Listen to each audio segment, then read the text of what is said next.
কৰণ অ হল তো কোন গছ তাত চাও আছে বল বল তাতে গৈ আমি হয় বলা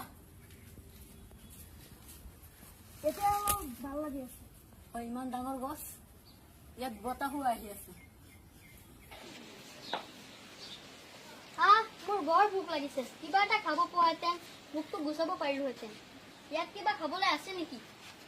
সৌজোপাতে কোন ডাঙৰ মধুৰিআমৰ গছ তাতে গৈছা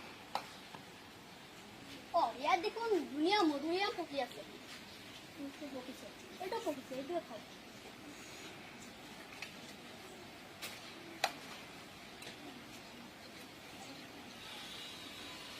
এইটো বৰ মিঠা আৰু এটা খাওঁ